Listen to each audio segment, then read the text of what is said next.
us now learn about a new topic today about somatiform disorders.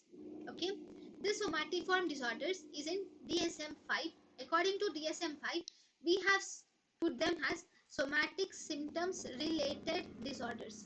Okay, here the patient presents with some physical symptoms that are not explained by any medical condition. Here the patient presents with some physical symptoms that are not explained by any medical condition. So let us see the different types of them. The first type is something called as somatization disorder. So what is this somatization disorder? See, there is a criteria for this somatization disorder, which I remember has 4211 criteria for 2 years. Okay, what does this mean? There should be 4 pain syndromes. There should be 4 pains, that is pain should be present at 4 different sites. 4 GI symptoms like nausea, vomiting, belching, any 4 GI gastrointestinal symptoms. 1 sexual symptoms should be there, and 1 pseudo-neurological symptoms. Truly there are no neurological symptoms, but there are pseudo-neurological symptoms. 1 like weakness or visual disturbance should be there. So then we call it as somatization disorder. In this, the patient goes to different doctors. He does doctor shopping, and he doesn't he all the investigations, if you do, everything comes normal. Okay, he goes and does multiple investigations. Okay, he refuses the assurance of the doctors. Then what we have to do here is, here there is only assurance is required and psychotherapy should be done. Okay, that is somatization disorder. Then there is something called as one more thing, which is called as undifferentiated somatiform disorder. This is undifferentiated somatiform disorder. See, this is similar to somatization disorder, but here there is multiple symptoms are present, true, but the criteria of somatization disorder, which I have said 4211 criteria, does not follow in undifferentiated somatoform disorder. That is the main difference. Then we have the next thing, which is we have is hypochondriosis. What is hypochondriosis? Hypochondriosis is fear of having one or more severe, remember here severe, this word is very important, severe illness or deadly disease. Okay, it is not like simple disease, simple pain, it's not symptom, it's disease. In hypochondriosis, it's disease, and that disease is very severe and that is very deadly.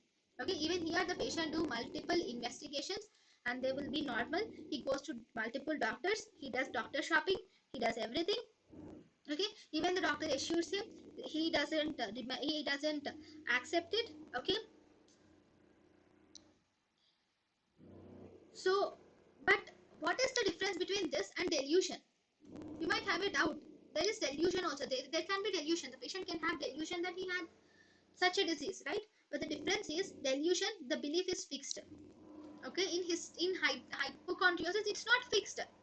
See, he thinks that he had disease, but once you show the investigations, normal investigations, he will have a doubt about his belief. Maybe he thinks the doctor is correct, but again he comes back to his behavior. So that is hypochondriosis. Treatment is psychotherapy has again. Then we have the next disorder is called as body dysmorphic disorder. There is something called as body dysmorphic disorder. So what is this body dysmorphic disorder? Here in body dysmorphic disorder, it is almost similar to OCD. Here he thinks that there is some defect in his body. It is most common in many people. Okay, he thinks that he had some defect in his body. His hair is not nice, his skin is not nice, or nose, or he thinks that something is wrong in his body appearance. Okay, there is one more thing that is called as body dysmorphic delusion. Okay, this is disorder, this is delusion. Here in body dysmorphic delusion, it is similar. Here the belief is fixed, hiding, and he requests for surgery. Okay, in body dysmorphic disorder, it is not fixed. That is the main difference. Next we have one more disorder, which is called as somatoform autonomic dysfunction. So it is autonomic, so autonomic symptoms like sweating, palpitations, belching can occur. Then we have one more disorder, which is called as persistent somatoform pain disorder. In persistent somatoform pain disorder, there will be persistent and unexplained pain will be there because it is pain, somatoform pain disorder. Okay, then we have one more thing, which is called as pseudocysis. We have something called as pseudocysis. What is this pseudocysis? Here the patient believes that she is pregnant. Okay, and remember, she develops even fat over her abdomen, and sometimes she had objective sites of objective signs of pregnancy are also seen, like amenorrhea or abdominal enlargement. All these can be there. Okay, sometimes breast engorgement can be there.